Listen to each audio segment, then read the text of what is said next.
Amina was the kind of young woman whose presence could light up even the dullest gathering.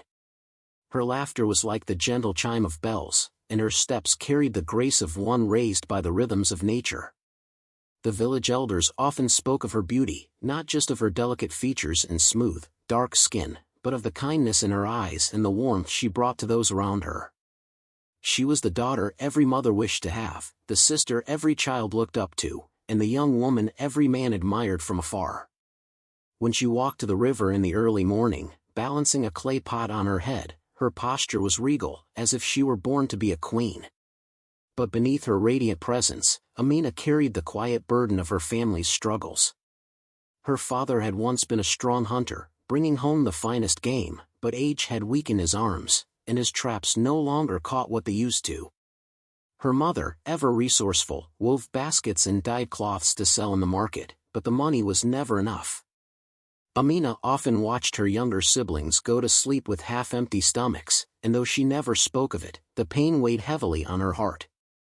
Still, she dreamed. Amina did not long for riches or grand palaces, nor did she wish to be waited on by servants. She dreamed of a small but happy life, a home of her own, where love filled the air like the scent of fresh rain on dry soil. She wished for a husband who would laugh with her under the moonlight, who would hold her close when the winds grew cold. But in her village, love was a luxury, and marriage was often a transaction.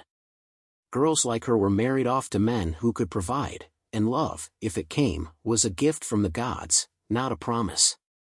One evening, as the golden sun dipped behind the hills, a stranger arrived in the village. His presence was like a ripple in a still pond, unmistakable and unsettling. He rode on a black horse, his robes rich with gold embroidery, his wrists adorned with bracelets that jingled with every movement. His face was strong, his eyes sharp, and his presence carried the weight of one accustomed to power. He introduced himself as Chief Kwame, a man of great wealth from a distant land. He had heard of the beauty of the village's daughters and had come to take a wife. Whispers spread like wildfire. A chief seeking a bride?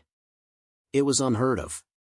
The villagers gathered in clusters, stealing glances at the stranger as he spoke with the elders. Some saw an opportunity, the chance for one of their daughters to live in luxury, to be draped in fine silk, to eat from golden plates. Others were wary. A man with such wealth could choose a wife from anywhere, why had he come to their humble village? Kwame was generous. He brought gifts, bags of rice, bolts of colorful fabric, and gourds filled with palm oil.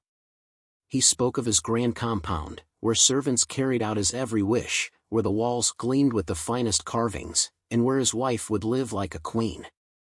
The village elders, swayed by his wealth, welcomed him with open arms. Then came the moment of decision. Kwame surveyed the gathered women, his gaze lingering on each for but a moment. When his eyes met Amina's, something in his expression shifted. A slow smile spread across his face, as if he had found exactly what he had been searching for. He pointed at her.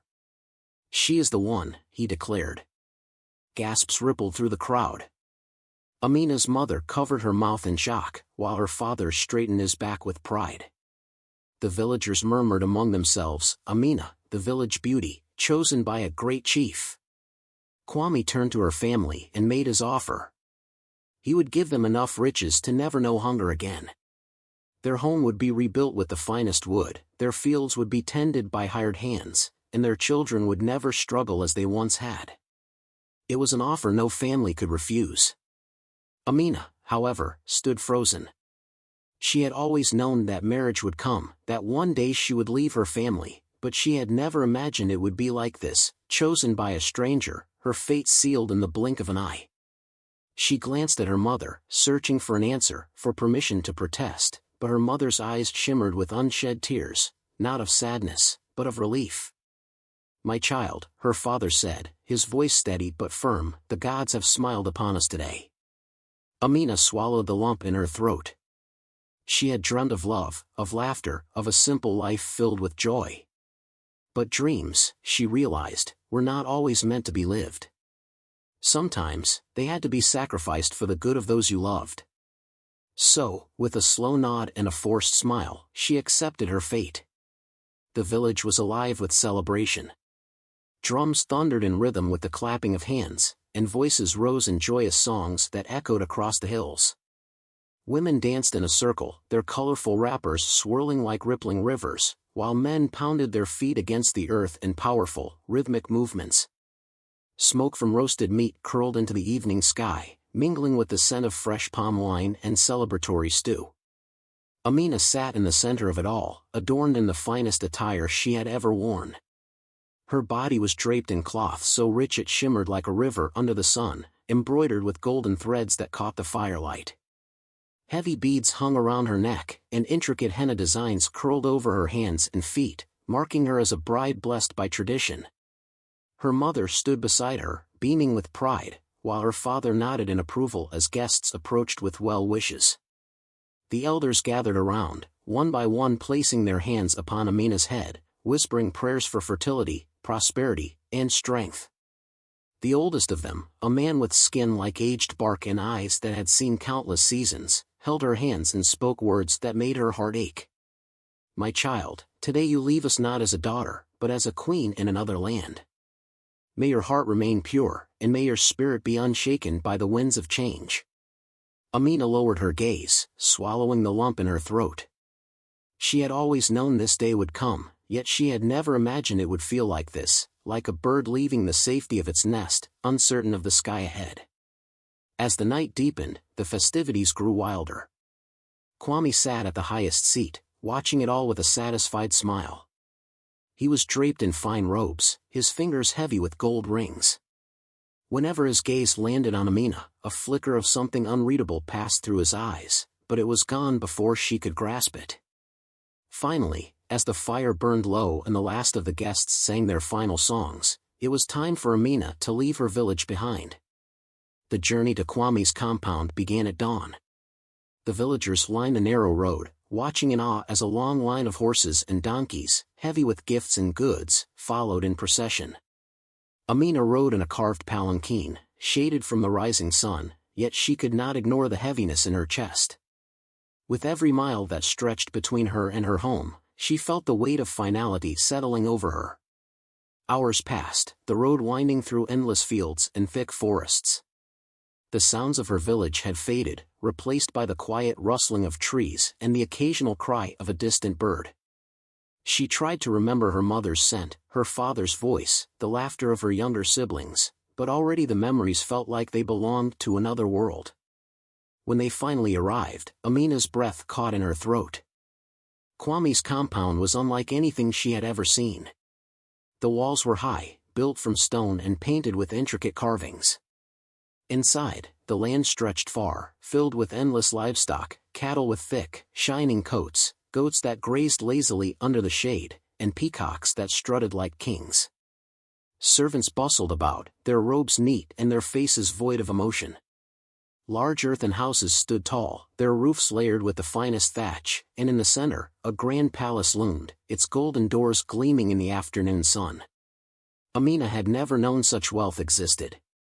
Everything sparkled, from the beads on the women's necks to the massive clay pots that lined the walkways, their surfaces painted with shimmering dyes. The air itself felt different, heavier, as if the land carried secrets within its soil. Kwame helped her down from the palanquin, his grip firm but strangely cold. "This is your home now," he said, his voice smooth as river stones. Amina nodded, trying to mask the unease creeping into her bones. That evening, as she sat in the grand hall, surrounded by food she could not bring herself to eat, an old griot entered the room. His presence commanded silence, and even the servants paused their tasks to listen. He was ancient, his body wrapped in robes that bore the symbols of wisdom. He stood before Amina and looked deep into her eyes. "Child," he said, his voice like the wind rustling through old trees, "when the leopard smiles, beware its teeth." A chill ran down Amina's spine. The room, despite its wealth and grandeur, suddenly felt much colder. At first, Amina tried to adjust to her new life in Kwame's grand compound. There were endless luxuries, golden goblets filled with sweet palm wine, silk cloths softer than anything she had ever touched, and servants who attended to her every need. Yet, for all its splendor, the compound felt empty. The laughter and warmth of her village were absent here. The air was heavy with silence, and the people moved like shadows, speaking only when necessary. During the day, Amina wandered the vast grounds, trying to familiarize herself with her new home. The livestock roamed freely, tended by quiet herdsmen. The gardens bloomed with bright flowers, their scent thick in the heat. The palace, with its high ceilings and polished floors, was beautiful but cold, and no matter where she went, she felt the weight of unseen eyes upon her. It wasn't long before she began noticing strange things. It started with the whispers, soft, almost inaudible murmurs that floated through the night air. At first, Amina thought it was the wind playing tricks on her, but soon she realized that the whispers always came from the same direction, the small, isolated hut at the farthest end of the compound. The hut stood apart from the rest of the buildings, its walls made of dark wood, its roof covered in thick palm leaves. No one ever went near it. The first time Amina asked about it, the servant girl sweeping the floor stiffened, her hands gripping the broom so tightly that her knuckles turned white. "That place is not for you, my lady," the girl muttered without looking up. Amina frowned. "Why? What is inside?" The girl hesitated, then shook her head and hurried away without another word. Amina soon realized that no one would speak of the hut. Each time she brought it up, the servants would suddenly find an excuse to leave. Even Kwame, when she cautiously mentioned it one evening, merely chuckled and ran a finger along the rim of his goblet. "Some doors," he said, his tone light but firm, "are meant to remain closed." Amina should have left it alone, but the whispers haunted her. Every night, just as the compound fell into silence, they would begin, faint, sorrowful voices drifting through the darkness. Sometimes they were soft murmurs, other times hushed cries, as though someone was trapped inside, calling for help. Then there was Kwame's disappearances. Some nights, Amina would wake to find his side of the bed empty, the sheets cool where his body had been. She would lie still, listening to the night sounds, the chirping insects, the rustling leaves, and always, the distant whispers from the forbidden hut. At first, she thought perhaps he was tending to important matters. He was, after all, a powerful man, and powerful men had responsibilities.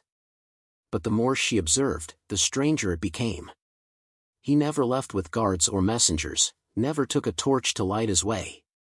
He would simply vanish into the darkness, returning only when the first light of dawn painted the sky.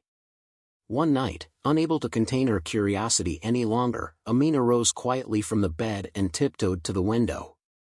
The compound was still, the servants fast asleep in their quarters. She watched as Kwame stepped out into the moonlight, his white robes glowing eerily. He moved with purpose, his steps silent, his posture stiff. He was heading toward the forbidden hut. Amina held her breath as she watched him disappear inside. The door shut behind him, and the whispers ceased. For the first time since her arrival, true fear gripped her. The man she had married, the man who had promised her a life of comfort, was keeping a secret far darker than she had ever imagined. Amina's unease deepened with each passing day. The whispers in the night, the forbidden hut, Kwame's secret disappearances, none of it made sense. But it was not until she stumbled upon a conversation between two servants that the first real piece of the puzzle fell into place. She had been wandering through the back garden, seeking a moment of peace in the shade of the tall baobab tree, when she heard hushed voices. Two maidservants, unaware of her presence, were speaking in urgent tones near the water well. "She is too beautiful, just like the others," one murmured, her hands trembling as she scooped water into a clay pot.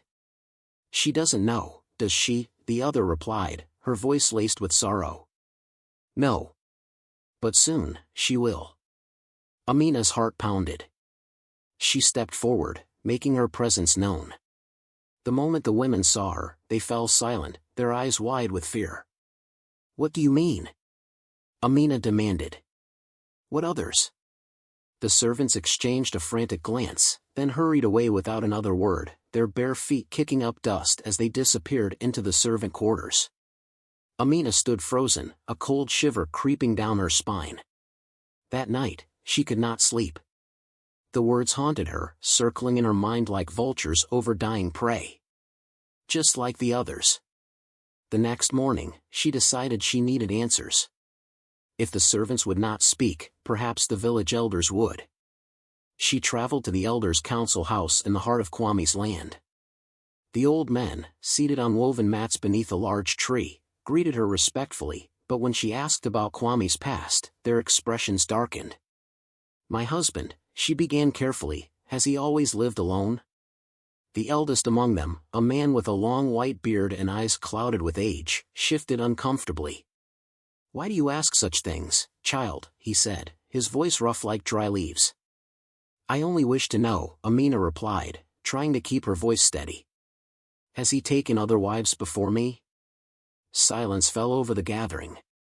Some of the elders looked away, others cast their gazes downward as if the ground had suddenly become fascinating. The weight of their refusal to speak pressed against Amina's chest.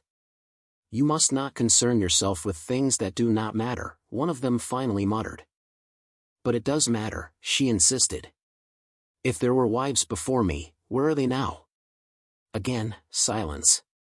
Frustrated, Amina left, her heart heavy with suspicion. Later that evening, as she walked through the compound in search of air, an old woman with a hunched back and wrinkled skin grasped her arm, pulling her into the shadows. Amina gasped, startled, but before she could cry out, the woman placed a bony finger over her lips. "Shoo, child," the woman whispered, her voice barely audible over the night wind. "You are not the first." Amina's breath caught in her throat. "What do you mean?" The old woman's milky eyes bore into hers. "There were others before you. Many others." Amina's skin prickled. Where are they now?"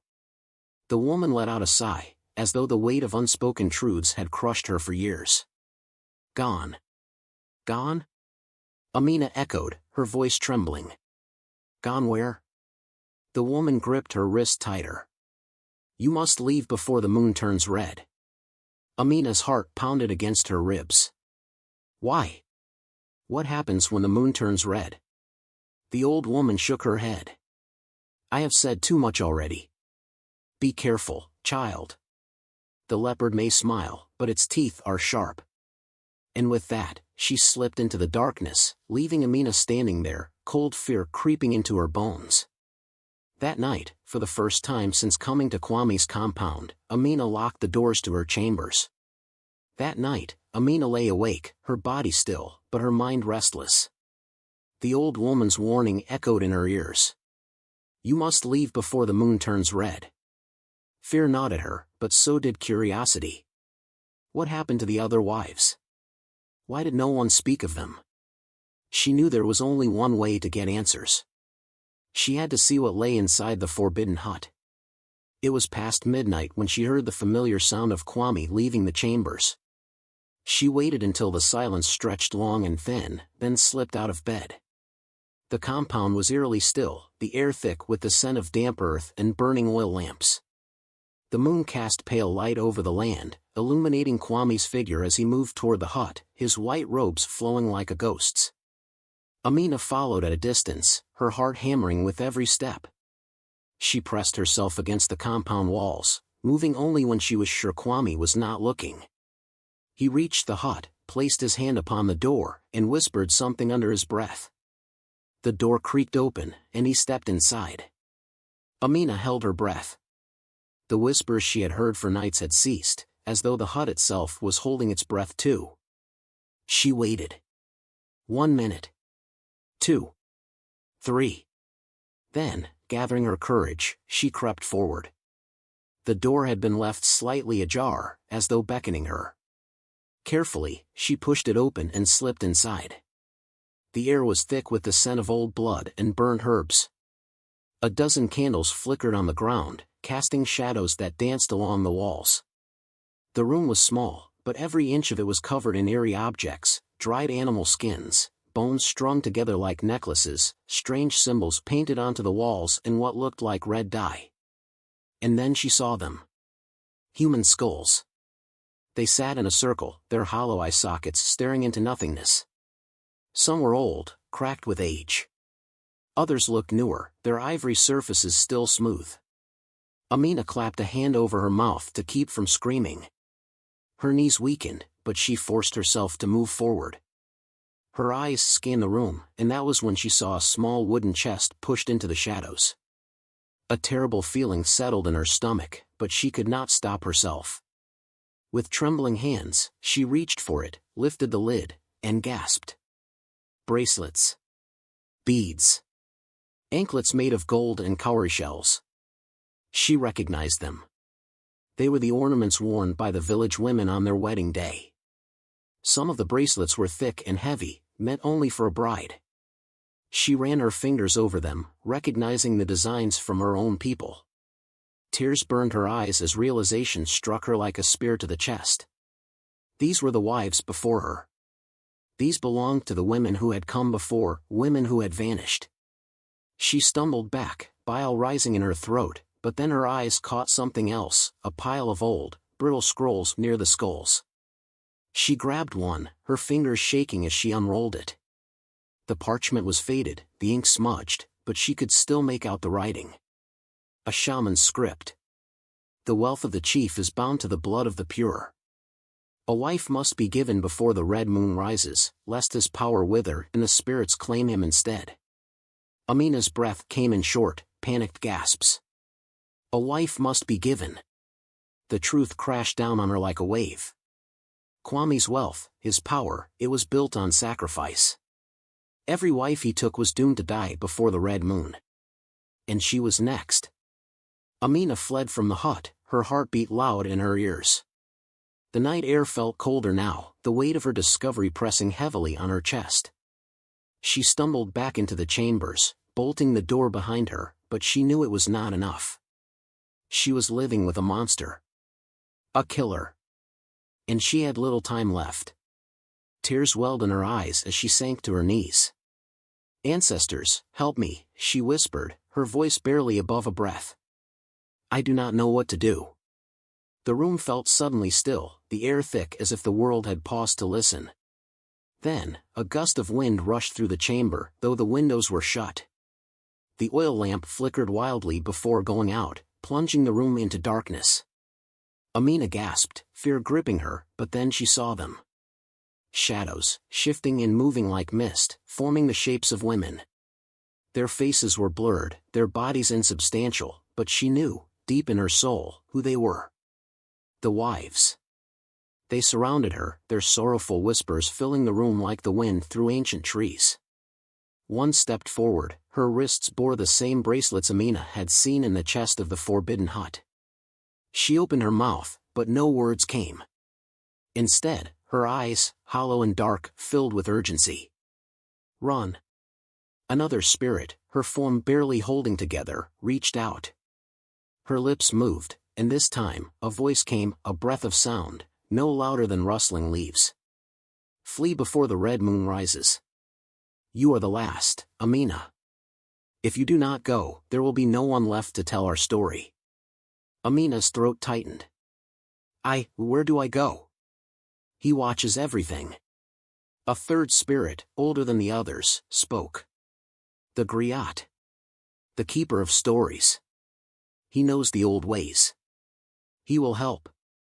The wind surged again, and just like that, the spirits vanished.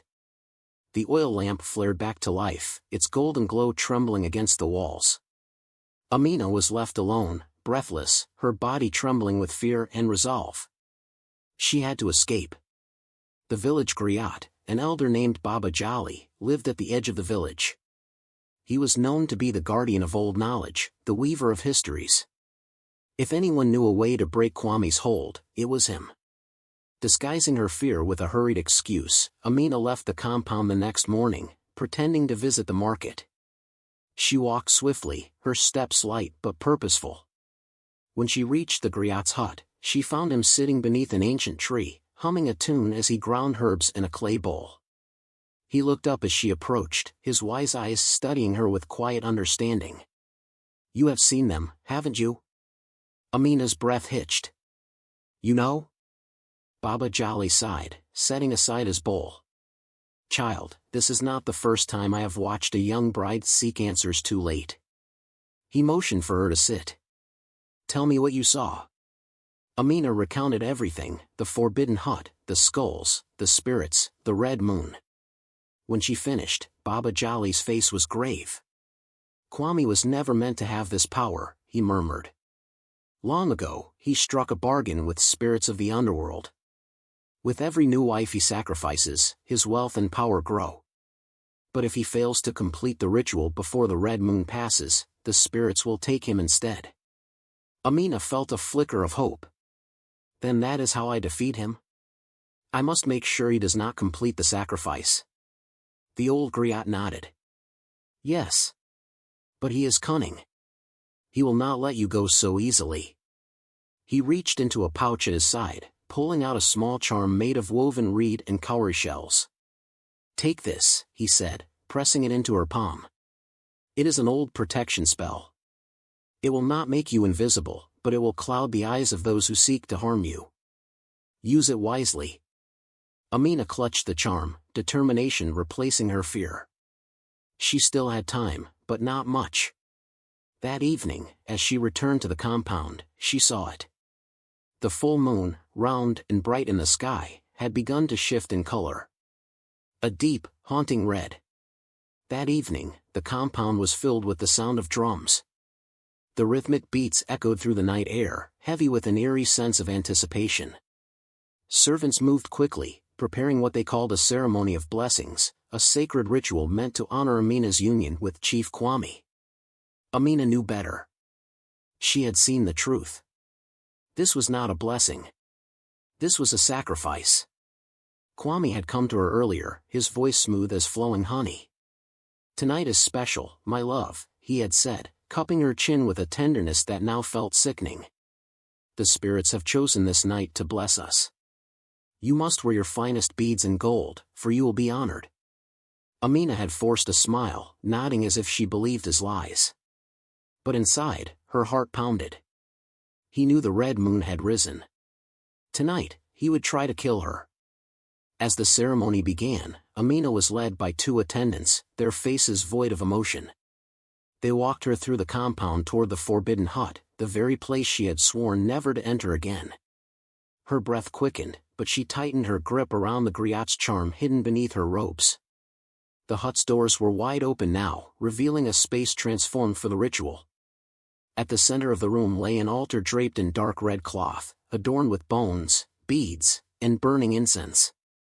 Strange symbols were painted on the walls, their meanings lost to time. The air was thick with an unholy energy, a force that seemed to pulse with the beat of the drums outside. Kwame stood at the altar, dressed in ceremonial robes, his eyes gleaming in the firelight. Come forward, my love, he said, his voice low and commanding. Amina stepped inside, her body tense, every nerve screaming at her to run. The attendants positioned her before the altar, and as they stepped away, she noticed something: they would not meet her eyes. Kwame lifted a carved wooden staff, its surface etched with ancient markings. He began chanting in a language she did not recognize, his voice growing stronger with each word. The flames of the candles flickered wildly as a shadowy presence filled the room, heavy and suffocating. And then, she saw them. The spirits. Not the ones who had warned her, but something else, dark, twisted figures, shifting in the corners of the hut. Their eyes burned with hunger. Their elongated fingers stretched toward her, waiting, eager. Kwame's chant grew louder. He raised the staff high above his head, and Amina knew this was the moment. The moment he would complete the ritual. The moment she would die.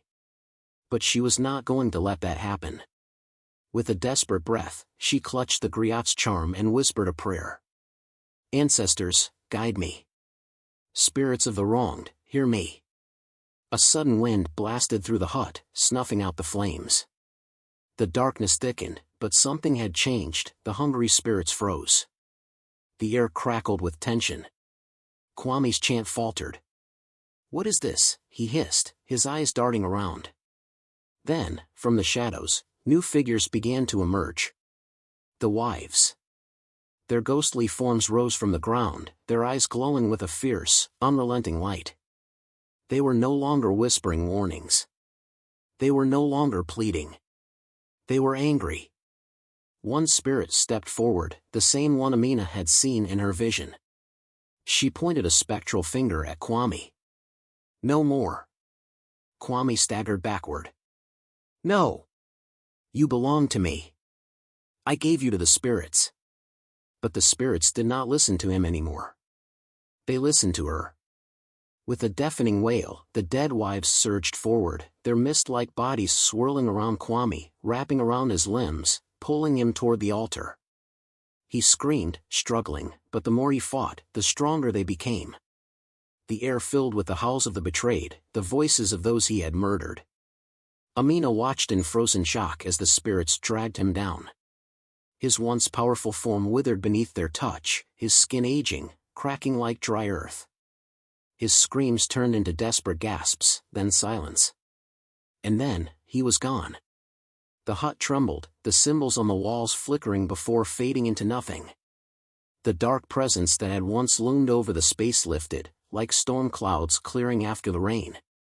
The spirits turned toward Amina one last time. The woman with the bracelets smiled, a soft, grateful expression, before she and the others dissolved into the wind, free at last. Amina stood in the center of the now empty hut, her heart pounding. The nightmare was over. She was free. As the final echoes of Kwame's screams faded into the void, the hut fell into eerie silence. The air, once thick with the weight of dark magic, grew lighter, as if the world itself had exhaled in relief. The spirits had taken their vengeance. Kwame was gone. Amina collapsed onto her knees, gasping for breath. Her body trembled, her limbs weak from the battle she had barely survived. The charm given to her by the griot still rested in her palm, its power spent.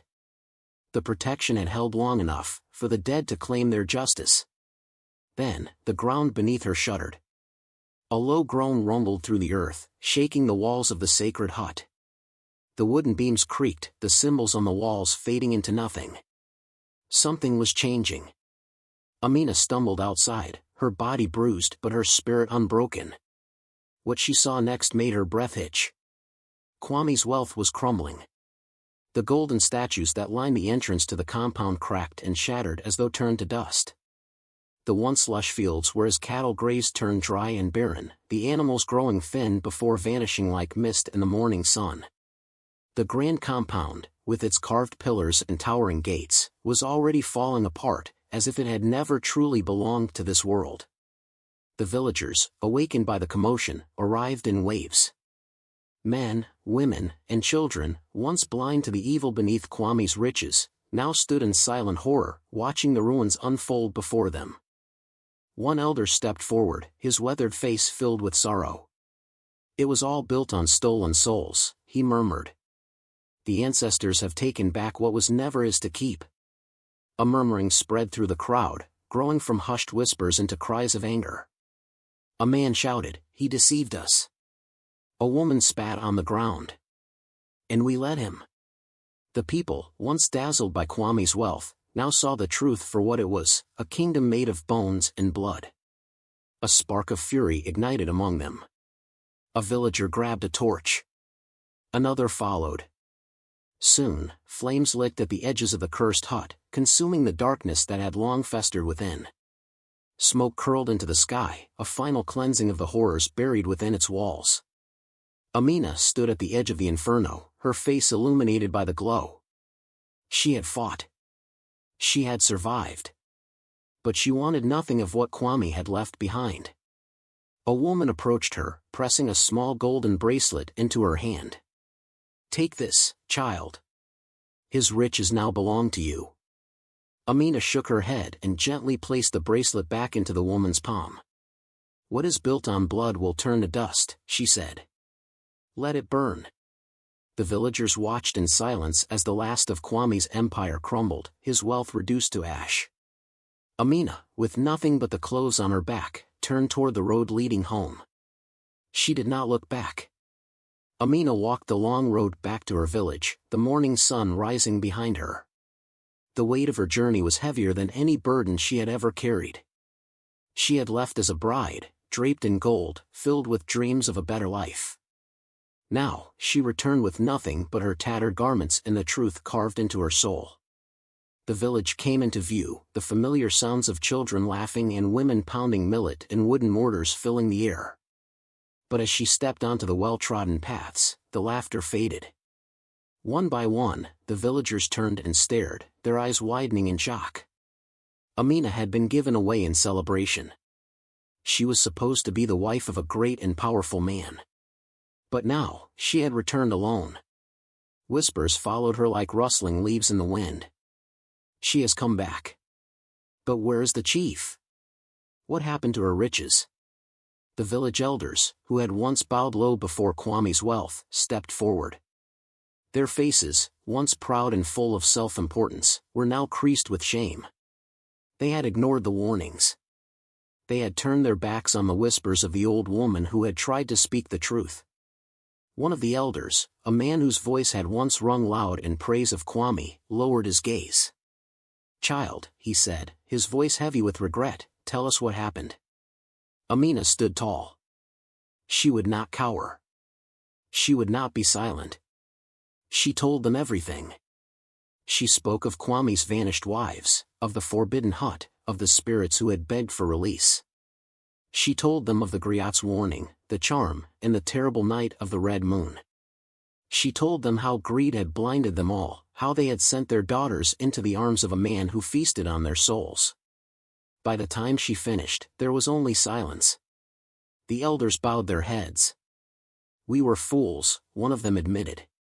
"We saw gold and did not ask where it came from." Amina did not offer them comfort. Some mistakes could not be undone. But she could ensure they were never repeated. From that day forward, Amina dedicated herself to warning young women of the dangers hidden behind riches and sweet words. She taught them to ask questions, to listen to their instincts, and to never let greed cloud their judgment. No woman of the village would ever be sacrificed to darkness again. And so, her story lived on. The village griot wove her tale into song, passing it down through generations. Children sat wide-eyed as they listened to the story of the beautiful girl who married a wealthy man, only to discover the terrible secret he hid. The tale of Amina, her courage, her suffering, her survival, became legend. A warning. A lesson. A name never forgotten. Amina rose with the sun each morning, the golden light bathing her small hut and fields. She tilled the soil with her own hands, finding solace in the simple rhythm of life, planting, harvesting, watching the seasons change. The land did not deceive. The earth did not ask for blood. Here, she was free. She no longer wore gold or fine beads. She needed nothing but the quiet strength she had earned through suffering. People came to her for wisdom, for stories, for guidance. She shared her truth, hoping her words would take root in the hearts of those who listened. One evening, as she sat outside, watching the last light fade beyond the horizon, a strange wind stirred the trees. The air grew cool, carrying a whisper, soft, almost lost between the rustling leaves. "It is not over." Amina stiffened, her heart pounding. She stood, searching the empty fields. There was no one. Only the wind, slipping through the grass like unseen fingers. She knew that voice. It was the same voice that had warned her before, the spirit of one who had suffered, one who had been lost to greed and darkness. She closed her eyes, listening. And then she saw it. Not with her eyes, but with the sight granted to her by the spirits. Another village. Another stranger. Another girl. Far away, beyond the hills and rivers, a wealthy man had arrived in a different village. His robes were fine, his words sweet as honey. He spoke of love, of comfort, of a future without struggle. And the people, dazzled by his riches, welcomed him with open arms. Amina's breath hitched. She knew this story too well. It was beginning again. She clenched her fists. Would they listen this time? Would someone hear the warning? Or would another girl, dreaming of a better life, step willingly into the jaws of the beast?